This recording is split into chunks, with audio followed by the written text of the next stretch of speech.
Muy bien. Bueno, entonces ahí nosotros empezamos la grabación para después compartir.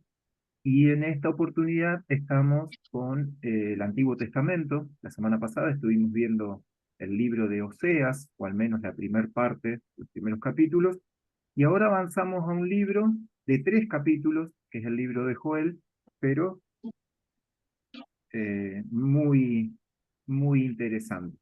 Así que, bueno, Mari, somos todo oídos, yo ahí voy a ir pasando la proyección. Bueno, buenas noches a todos, ¿cómo están? Les voy a invitar, como siempre, a tener la Biblia abierta en el libro de Joel, porque vamos a participar todos, porque vamos a leer un poquito. Es muy interesante este libro, en el solo hecho de cómo Dios los llama al arrepentimiento, pero también hay una advertencia, ¿no? Bueno, vamos a ir viendo el libro.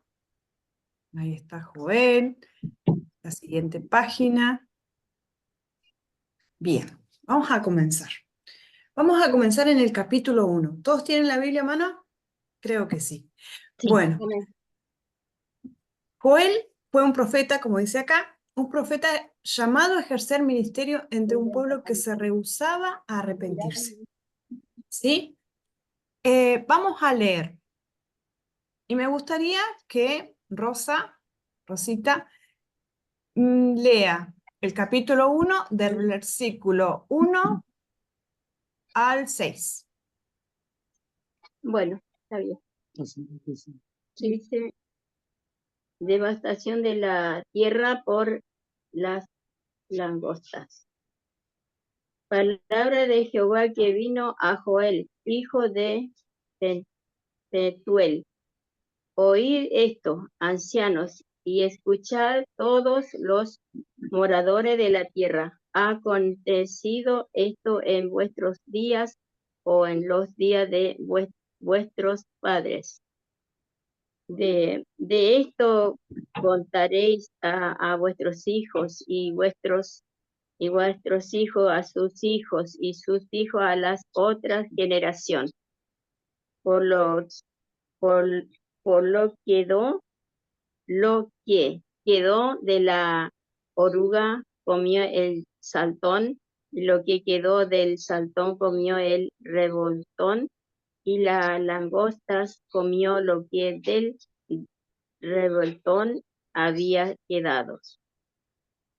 Despertad, borrachos, y llorar, gemid, todo lo que bebéis vino, a causa a causa del mosto, porque os es quitado de vuestras bocas lo que por lo porque el pueblo fuerte es innumerable, subió a mi tierra. Sus dientes son dientes de león y sus muelas de león.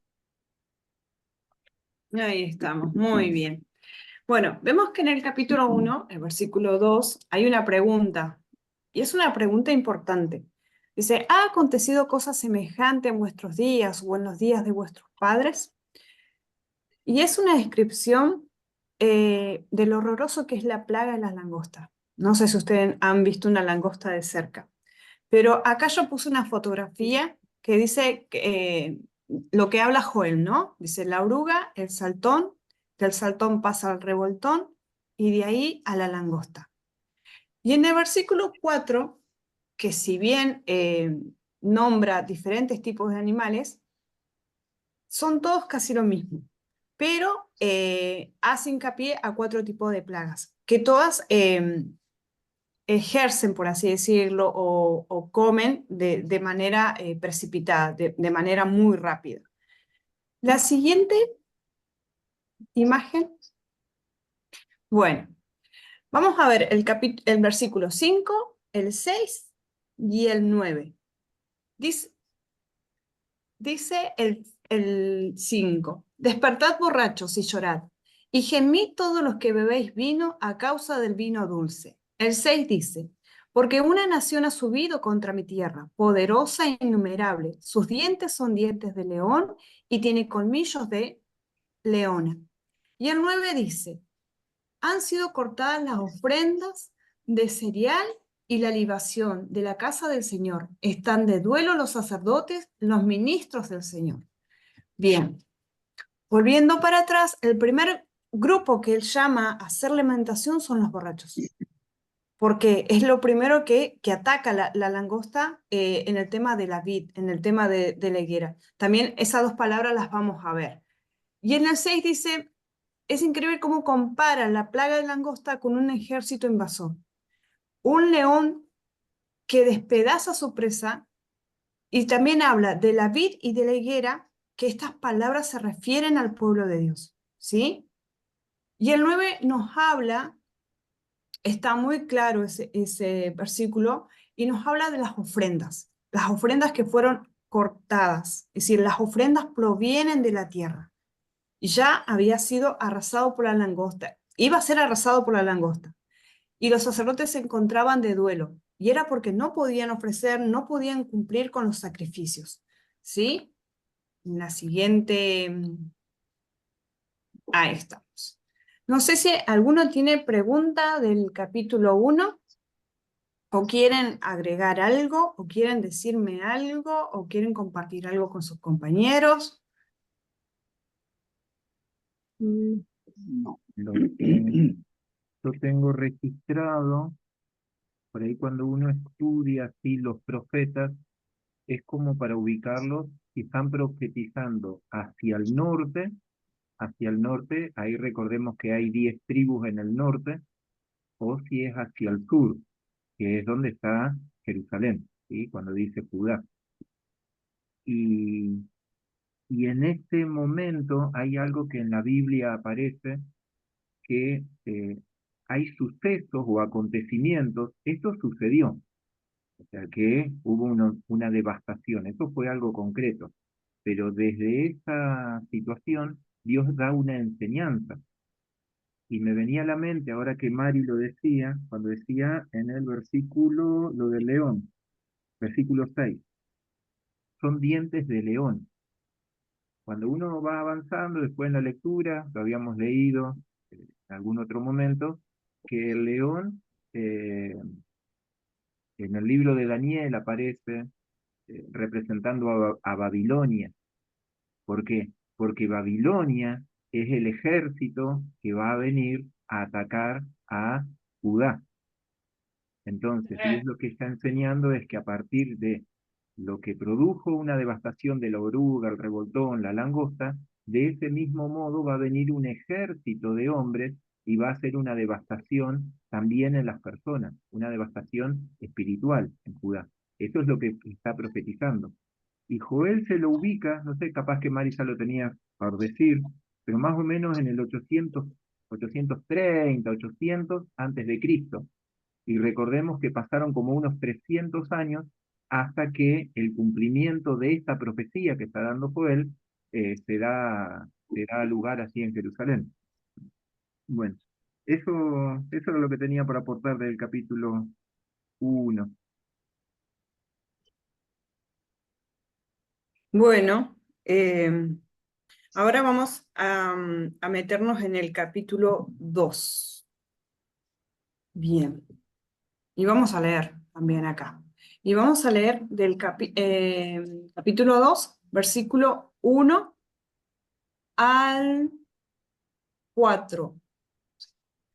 Rosana, si puedes leer, por favor. Sí. Tocar trompetas en Sión y dar alarma en mi santo monte. Ay, no puedo leer. Se me nubla la. Leo yo, Sí, Sí. la hora capaz. Tocad trompeta en Sión y dad alarma en mi santo monte. Tiemblen todos los moradores de la tierra, porque viene el día de Jehová, porque está cercano, Día de tinieblas y de oscuridad, día de nube y de sombra, como sobre los montes se extienden el alba. Así vendrá un pueblo grande y fuerte, semejante a él. No lo hubo jamás, ni después de él lo habrá en años de muchas generaciones. Delante de él consumió fuego, tras de él abrazará llama. Como el huerto de Edén será la tierra delante de él, y detrás de él como desierto asolado, ni tampoco habrá quien de él escape. Su aspecto como, su aspecto como aspecto de caballo, y como gente de caballo correrán. ¿Sigo? Hasta el No, 6. ahí estamos. Vamos a ver el versículo 1. Dice, tocad trompeta en Sión. Sé que esto era uno de los deberes de los sacerdotes, era tocar trompeta en ocasiones especiales. Joel quizás deseaba, como todo profeta que es llamado a advertir acerca de algo, deseaba que oyeran que la plaga de la langosta era una ilustración de lo que habría de venir, ¿sí? Era un juicio venidero si no había arrepentimiento. Yo quiero recordar y acá hablar un poquito del tema de los juicios de Dios, ¿no? Dios siempre que va a emitir un juicio, siempre hay un canal que llama al pueblo a arrepentirse. Y eso lo vamos a ver un poquito más adelante. Pero siempre Dios avisa por medio de alguien lo que va a suceder para un arrepentimiento verdadero. Y acá lo estamos viendo con Joel, ¿no?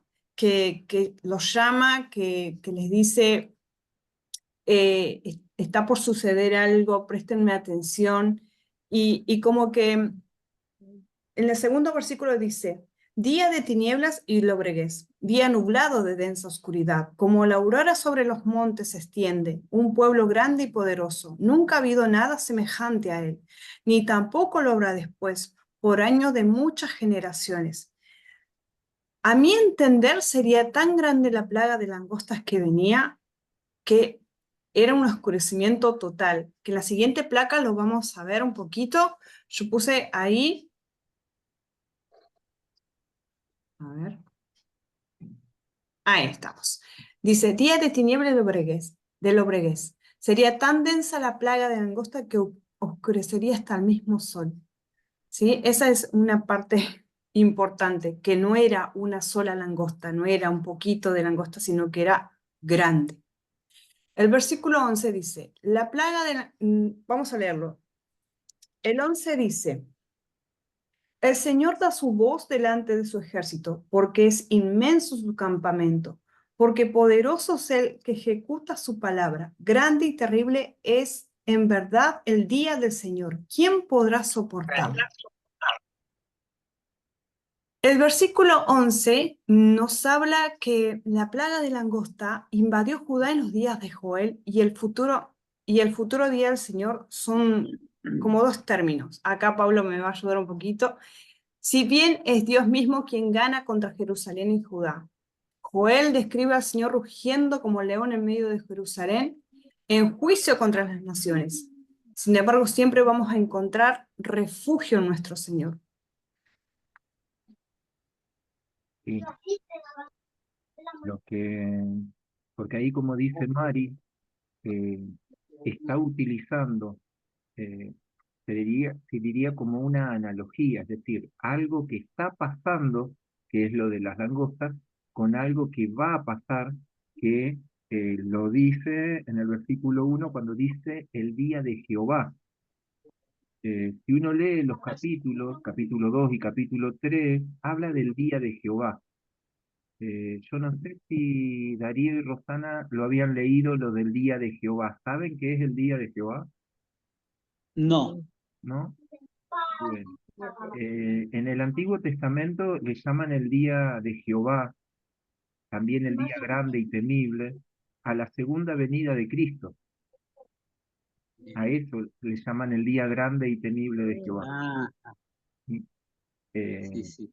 por eso, por ejemplo, en Joel se habla de este día, Zacarías, capítulo 14, también habla de este día, y se refiere como a la batalla final.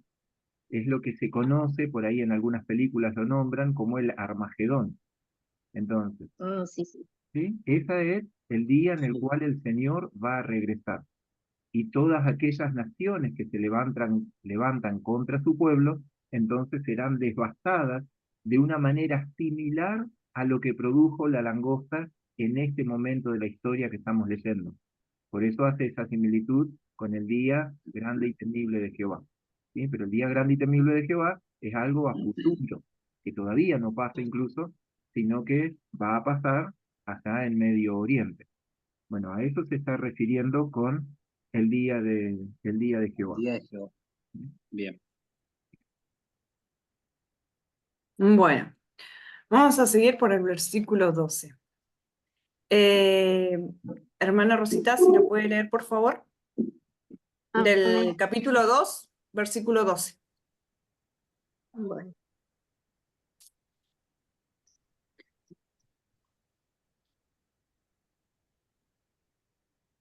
Tres, dos. La misericordia de Jehová. Por eso, pues, ahora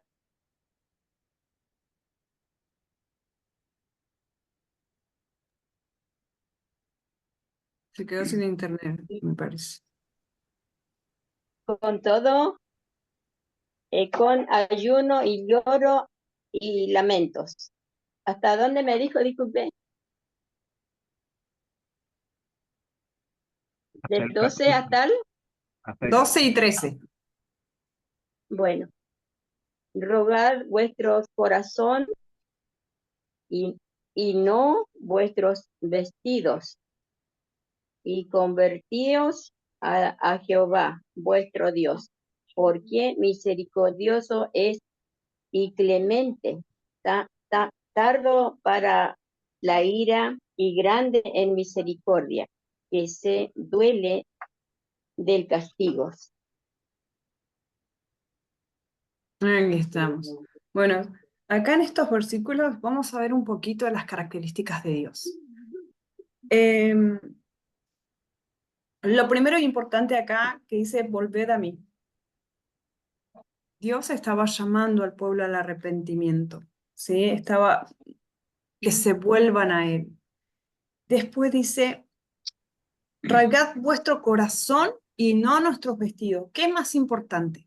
Siempre es más importante el corazón que el vestido, porque del corazón es de donde emana la vida, es donde se guarda todo, es donde necesita estar limpio constantemente las 24 horas. Del corazón salen hasta los pensamientos mismos. Así que es muy importante que el corazón esté limpio.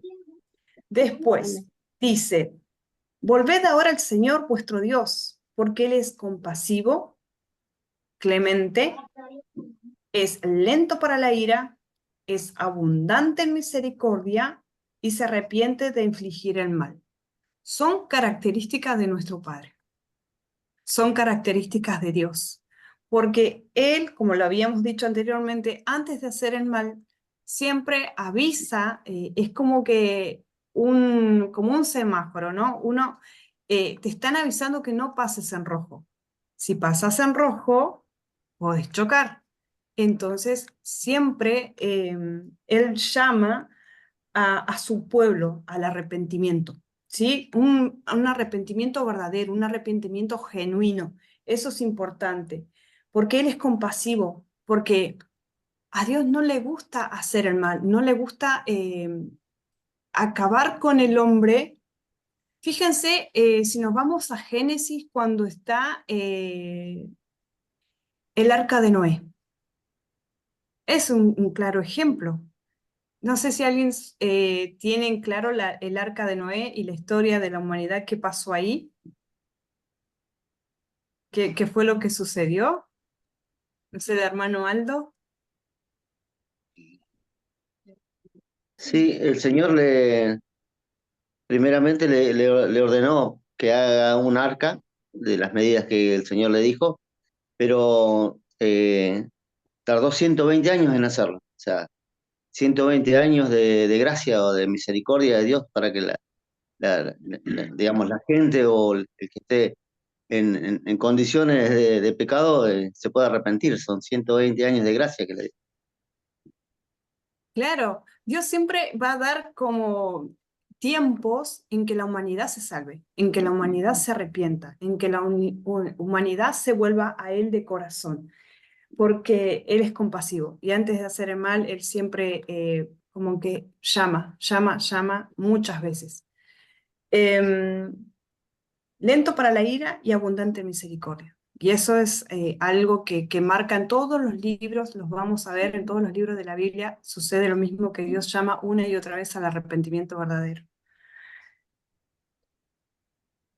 A ver si tengo las placas. A ver, acá.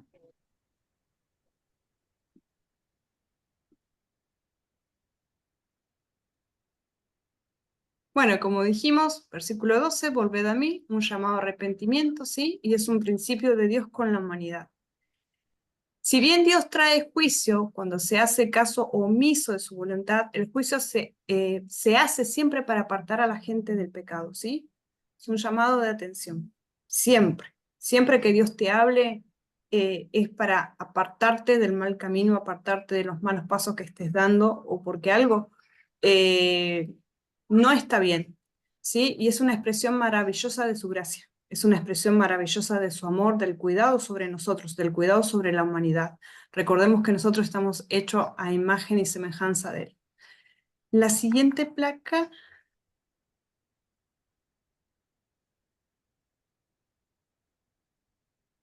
Bueno, lo que habíamos hablado, las cualidades del Señor, ¿sí? Él es compasivo y clemente. El arrepentimiento ocurre primero para que la gracia se derrame. Él nos da de su gracia cuando hay en nosotros un verdadero arrepentimiento. Recuerden, un arrepentimiento genuino, un arrepentimiento que esto no lo quiero hacer más, ese pecado no lo quiero hacer más, me aparto. Y ahí es la gracia de Dios sobre nosotros. Él es lento para la ira, ¿sí? Es una actitud compasiva de Dios que hace que se retenga su juicio. Y ahí hay un claro ejemplo que está en Jonás y la ciudad de Nínive.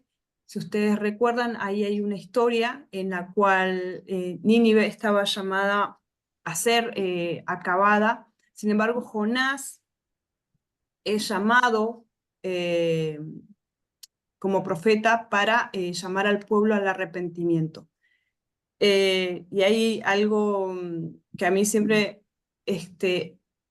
no sé, Jonás esperaba que el pueblo, digamos, que Dios acabara con la humanidad de ese lugar. Sin embargo, Dios le dice, no, ellos se arrepintieron de corazón, no voy a hacer nada. Entonces ahí se retuvo su juicio. Pero llega un momento, como Sodoma y Gomorra, que fue inevitable, ¿sí? Es abundante misericordia. La gran misericordia de Dios se muestra en acciones. Y las acciones serían perdonando al hombre, reconciliándose con el hombre, aceptando un verdadero arrepentimiento de corazón. Esas serían las cualidades, en las acciones de la misericordia de Dios. No sé si alguien quiere agregar algo, preguntar algo.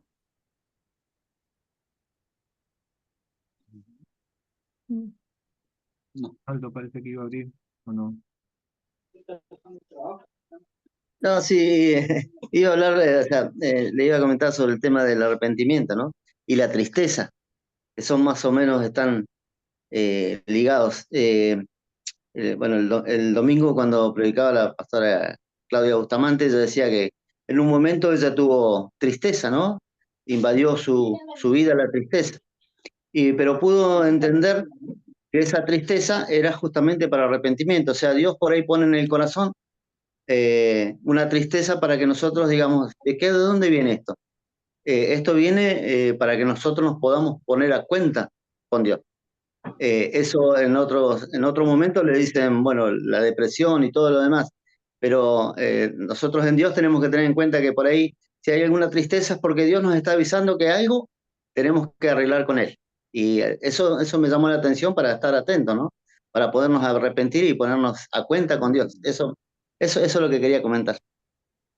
Sí, bien. Bueno, eso viene cuando hay una conexión fuerte con el Espíritu Santo y el Espíritu Santo te llama a pedir perdón por ese pecado y es el que genera esa tristeza.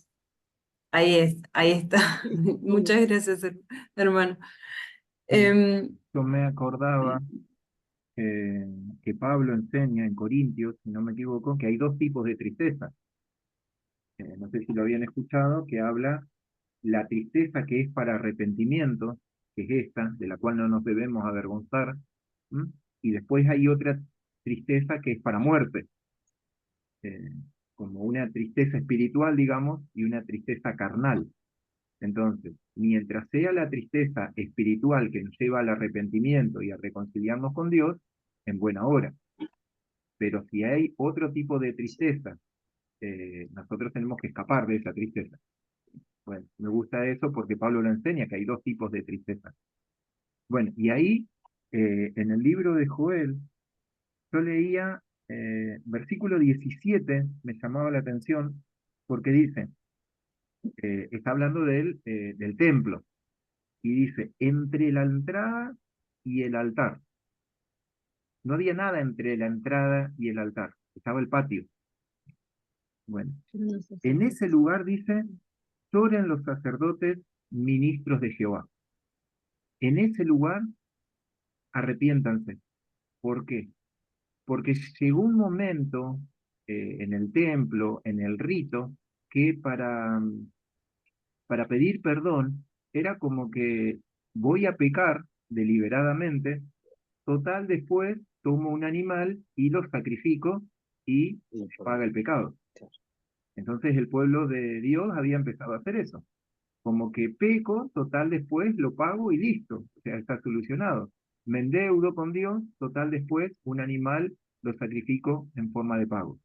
Sin embargo, Dios le dice que se arrepientan antes del altar de sacrificio. Antes tiene que ellos arrepentirse.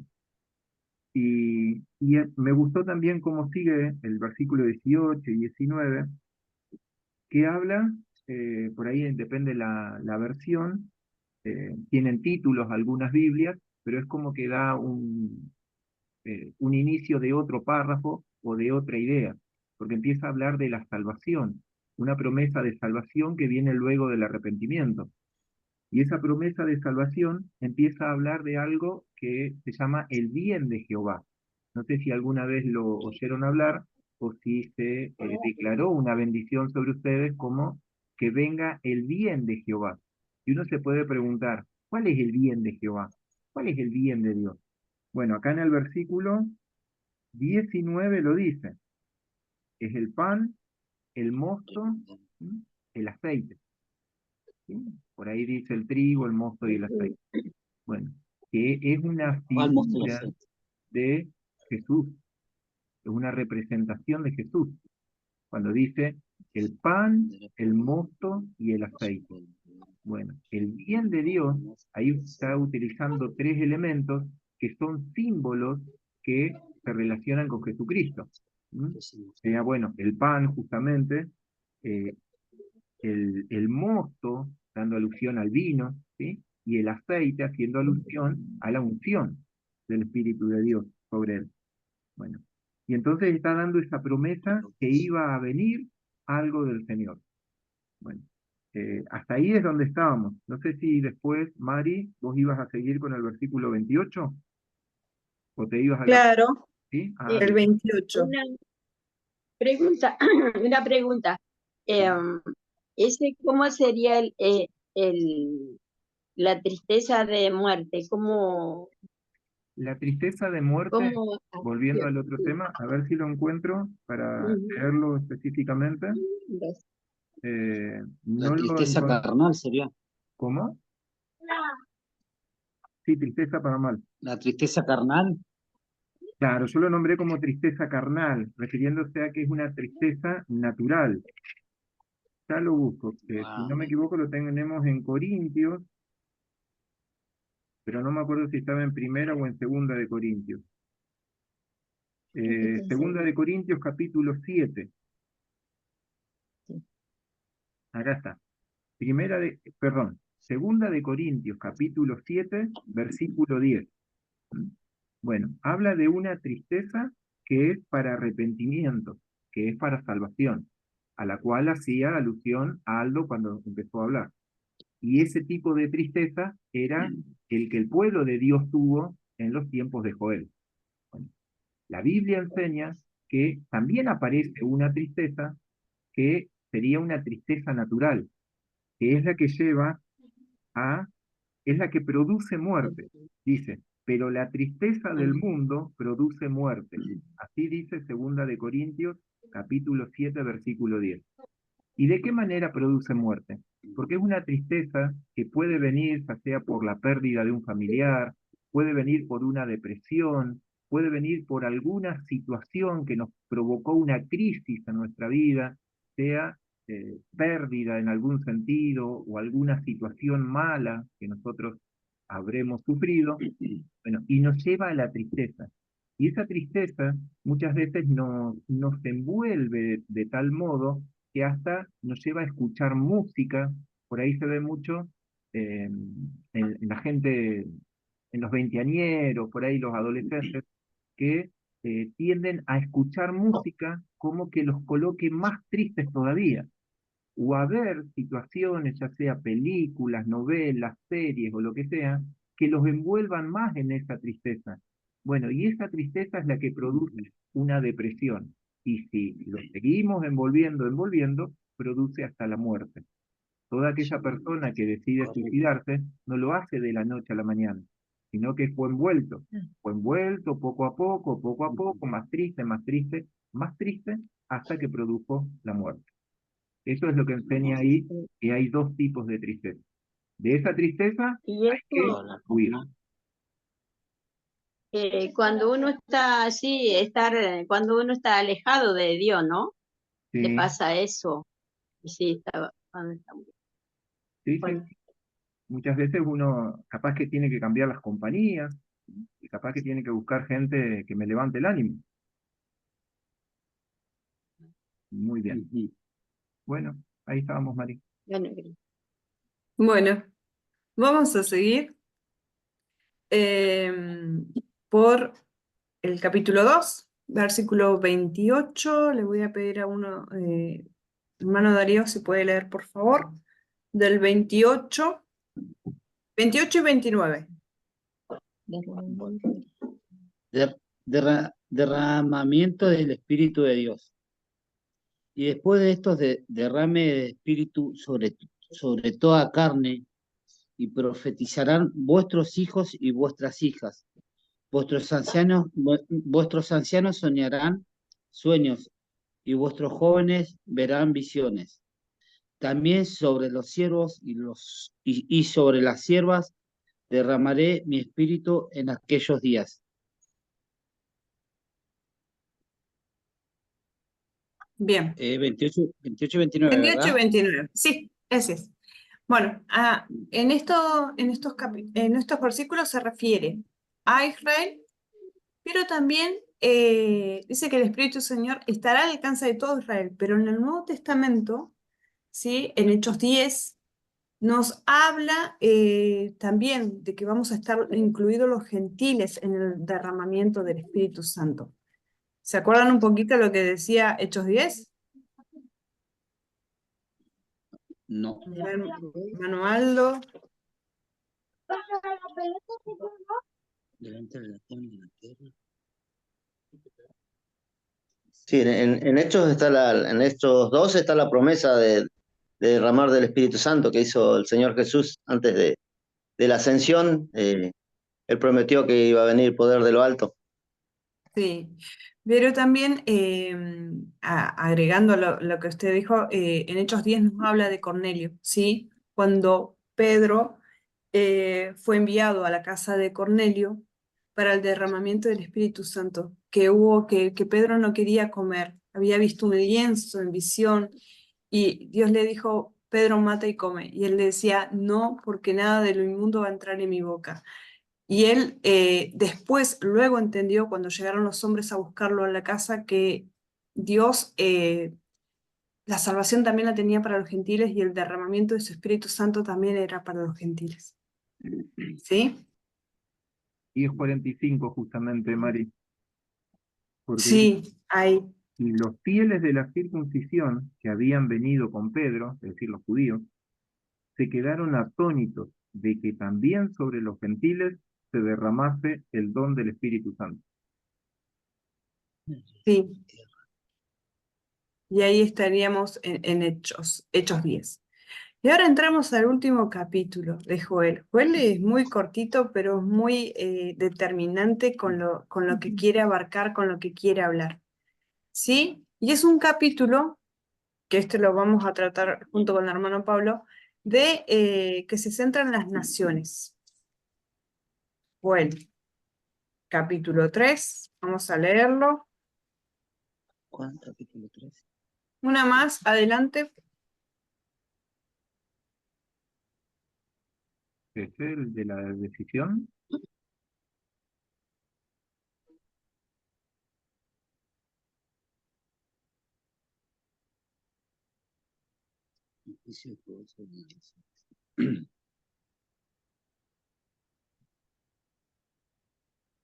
Una más, me parece. Bien. Ahí. Una más. ¿Conclusión? ¿O No, una más adelante. Eso es, ah, una más adelante. Ahí estamos, ahí estamos. ah, Una más, para atrás. Una atrás. ah, esa no. Esa no la pasamos. Más Esa, para atrás. Ahí, una más atrás. ahí. Ahí estamos. Sí, sí, sí, sí, sí. Perfecto. Bueno, Joel capítulo 3 es un capítulo que se centra en una advertencia a las naciones. ¿Sí? Y del versículo 1 al 3 lo vamos a leer. Hermano Aldo, por favor, si lo puede leer, versículo 1 al 3 del capítulo 3. Bueno, dice así, el juicio de las naciones, dice, en aquellos días, en el tiempo señalado, cuando restaure yo la suerte de Judá y de Jerusalén, reuniré a todas las naciones y las haré bajar al valle de Josafat. Allí entraré en juicio contra los pueblos en cuanto a mi propiedad, mi pueblo Israel, pues los dispersaron entre las naciones y se repartieron mi tierra. ¿Hasta cuál era? 3, Hasta el hasta el 3. Se repartieron a mi pueblo echando suerte. Cambiaron a niños por prostitutas y para emborracharse vendieron niñas por vino. Vamos. Dice, haré volver la cautividad de Judá y de Jerusalén. ¿Sí? Se cumplirá la reunificación de Israel. Todos reunidos en los últimos tiempos hasta el punto en que Israel expectante le dé la bienvenida a Jesús. Recordemos que Jesús va a volver a su tierra. ¿Sí? Después dice, bendito el que viene en el nombre del Señor. Mateo 23:39, ahí hay un versículo importante. Y la salvación llega a Israel. Eso es en Romanos 11:26 y 27. Si alguien quiere agregar algo, preguntar algo, puede hacerlo tranquilamente. Si agregar algo en base a este tema o preguntar algo que les vaya quedando duda, no se queden con duda, pueden preguntarnos. Río, Rosana, ¿cómo vamos? No, no estamos. ¿No? Estamos Bueno. atentos, escuchando. No. Bueno. La siguiente imagen, por favor. Bien. Dice, entraré en juicio con ellas. Y aquí nos habla que Dios está en contra de aquellas naciones que han maltratado a su pueblo. ¿Sí? Y Dios tiene en cuenta la forma en que las naciones tratan a su iglesia. Cuando el pueblo de Dios es maltratado, ya es algo personal con Dios. Seguramente ustedes han escuchado que cuando alguien se mete con un hijo de Dios también es un tema con Dios directamente. Dice, y echaron suerte sobre mi pueblo. Es el poco valor sobre el pueblo de Dios. Dios recuerda y Dios paga. Después del 9 al 13, dice, proclamad esto entre las naciones, preparaos para la guerra. Despertad a los valientes, acérquense y suban todos los soldados. Forjad espada de vuestras rejas de arado y lanzas de vuestras podaderas. Diga al débil, fuerte soy. Apresuraos y venid naciones, todas de alrededor y reuníos allí. haz descender, oh Señor, a tus valientes. Despiértense y suban las naciones al valle de Josafat, porque allí me sentaré a juzgar a todas las naciones de alrededor. Meted la hoz, que la mies está madura. Venid, pisad, que el lagar está lleno. Las tinajas rebosan, porque grande es su maldad. Y acá en el tema de Valle Josafat, me gustaría que el hermano Pablo, si puede agregar algo Sí, del Valle de Josafat. el valle de Josafat, bueno, Josafat significa Jehová es juez, justamente porque acá está levantando juicio, Dios, ¿sí? Por eso les llama el valle de Josafat. Otro nombre, tal vez más familiar, es el valle de Cedrón. No sé si Aldo, recordás alguna prédica por ahí, pero el valle de Cedrón lo habíamos visto, que es que está entre el templo y el monte de los olivos. Si ahí ustedes lo recuerdan, si tienen una imagen de cómo está la zona geográfica, bueno, entre el monte de los olivos, donde Jesucristo fue a orar, y el templo, allí había un valle, un pequeño valle. Bueno, ese es el valle de Cedrón, se le llama para la época de Jesús, o el valle de Josafat, así le está diciendo Joel en este momento. Bueno, en ese lugar es donde se levantará el juicio. Y lo que está hablando es de todas aquellas naciones que se levantaron o que se van a levantar contra Israel. Bueno, han tenido su juicio. Cuando lo leía hoy, o ayer en realidad, eh, recordaba en el versículo 4 dice, Tiro y Sidón. A ver si, déjame compartir, a ver si puedo compartir ahí una imagen de Tiro y Sidón para que sea más explícito. Tiro y Sidón. Porque es una región conocida. eh, y por ahí lo quería mostrar en una proyección. Imagen. A ver.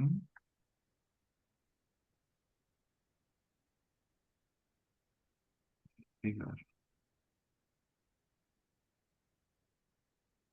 Sí, ahí comparto y lo miramos. Mm, Compartir.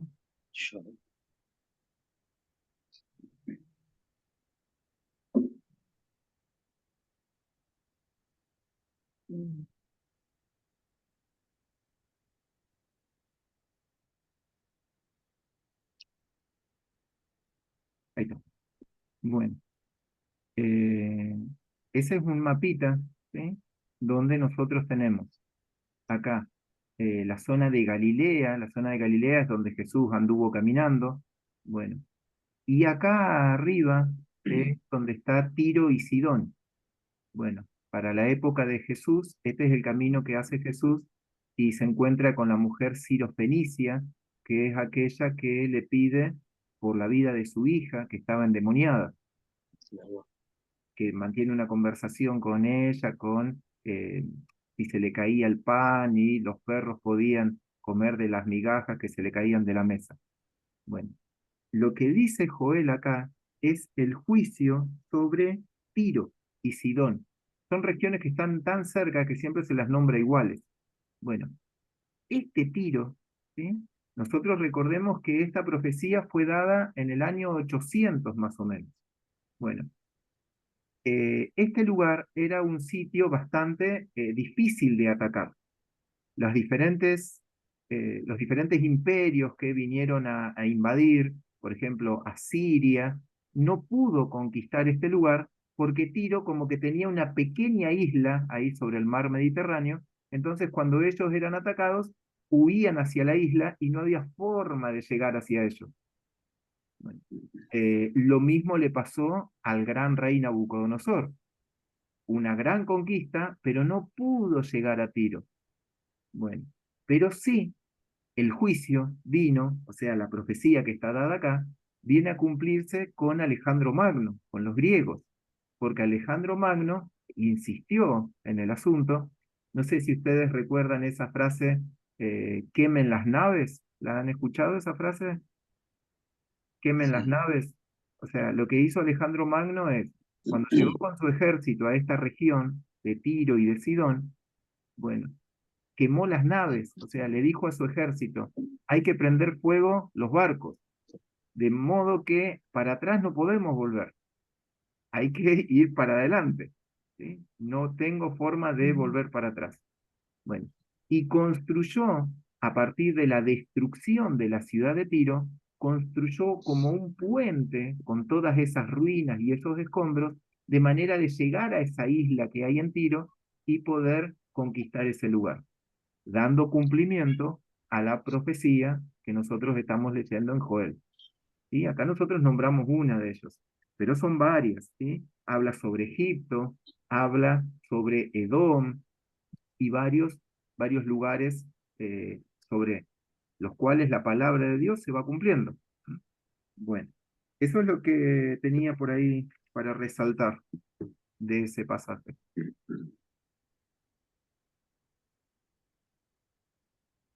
Bueno, Y no sé si seguía otra, ya. Mari. Sí, sigue ahí. ¿Esa? Sí, pero de la anterior, ¿Esa? ahí.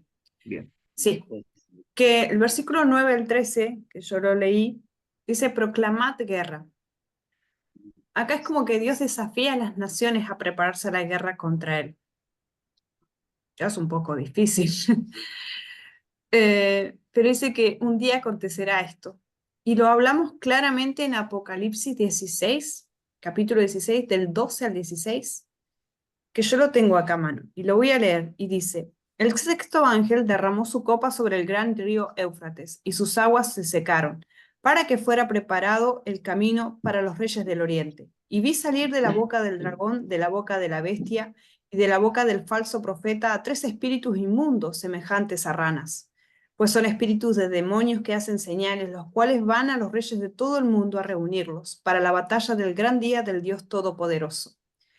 He aquí vengo como ladrón, bienaventurado el que vela y guarda sus ropas, no sea que ande desnudo y vean su vergüenza. Y los reunieron en el lugar que en hebreo se llama Armagedón. ¿Sí? Pero ¿qué pasa? Dios dice, se reirá de ellos en el Salmo 2. Y el Salmo 2 dice, porque se sublevan las naciones y los pueblos traman cosas vanas. Se levantan los reyes de la tierra y los gobernantes traman unidos contra el Señor y contra su ungido, diciendo, rompamos sus cadenas y echemos de nosotros sus cuerdas. El que se sienta como rey en los cielos se ríe, el Señor se burla de ellos. Luego les hablará en su ira, en su furor los aterrará diciendo, pero yo mismo he consagrado a mi rey, sobre Sión, mi santo monte. Y acá hay algo que quiero dejar, es imposible pelear con Dios.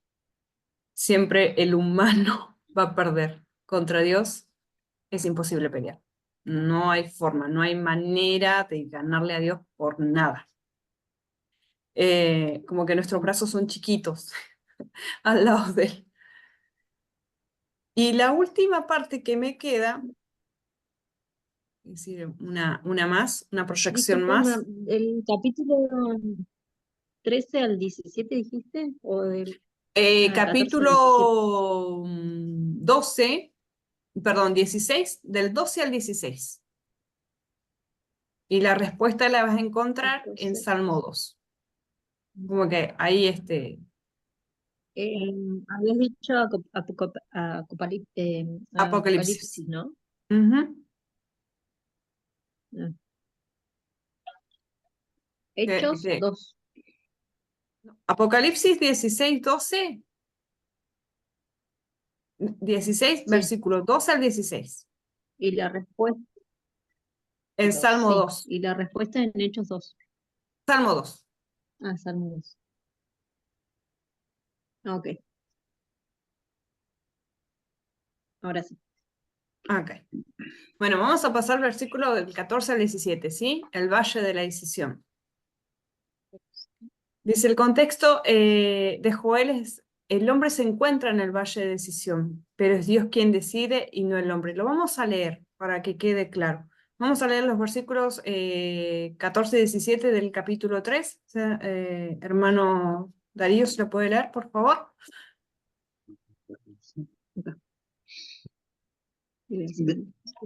Liberación de Judas del 16, ¿me dijiste? Joel 3, del 14 al 17. 14, 17.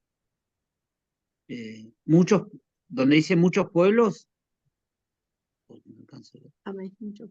Muchos Sí. pueblos en el valle de la decisión, Sí, muchos pueblos en el valle de la decisión, porque cercano está el día de Jehová. En el valle de la decisión, el sol y la luna se oscurecerán y las estrellas retraerán su resplandor.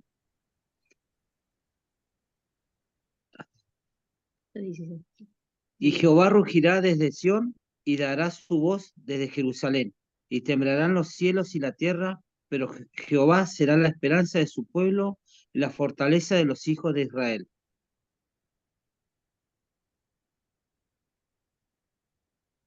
¿Sigo? sí. Y conocéis que yo soy Jehová vuestro Dios, que habitó en Sión, y mi santo monte, y Jerusalén será santa, y extraños no pasarán más por allá. Ahí Es, está. Hasta ahí. Bueno, hasta ahí. Bien.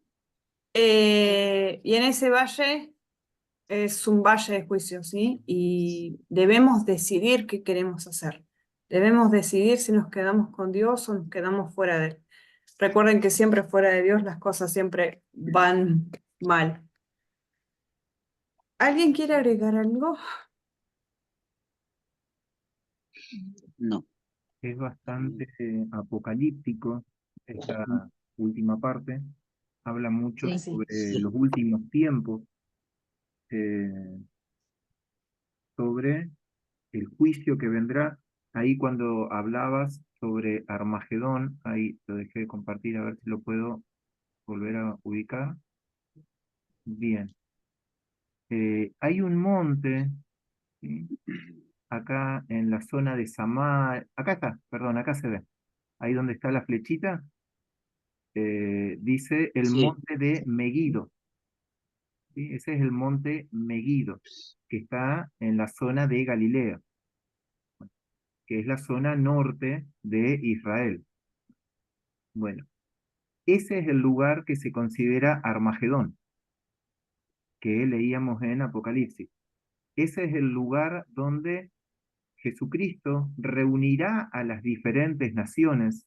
Por eso es que uno tiene que estar con el ojo presto hacia allá a la zona del Medio Oriente, cómo se van armando, cómo van negociando diferentes gobiernos, diferentes naciones contra el pueblo de Israel, porque todos ellos se unirán aquí en Megiddo, y ahí es donde el Señor está diciendo que levantará una batalla y que en esa batalla no habrá quien se le oponga. Eso es lo que está nombrando que va a suceder. Cuando leíamos en Megiddo, ahí lo dice en Apocalipsis 16 como Armagedón. Se cree que es esta zona geográfica. Y me gusta cómo termina el libro de Joel, porque dice, versículo 21, y limpiaré la sangre de los que no había limpiado, y Jehová morará en Sión. Porque no es un final, sino como que es un inicio de una nueva etapa. Nosotros estamos esperando una venida del Señor para que establezca su reino, ¿sí? El que conocemos como el reino de los 1000 años. Bueno, así es como dice, y Jehová morará en Sión. Se entiende que Sión es el monte sobre el cual estaba el templo, lo que hoy, donde está la mezquita, allá en Israel, en Jerusalén. Bueno, en ese lugar, al monte de los olivos, es donde volverá Jesucristo. Y en ese lugar físico es donde dice que Jehová, el yo soy, Jesucristo, es ahí donde Él va a reinar. ¿Mm? Entonces, no es que está dando fin a un libro, sino que está dando inicio como a una nueva Inicio. temporada, como nosotros le decimos. ¿Mm? Me gustó cómo termina este libro. Sí. Ujú. Bien. Bueno, no sé si tenían preguntas para Mari, alguna consulta, duda. Yo lo que les dejo de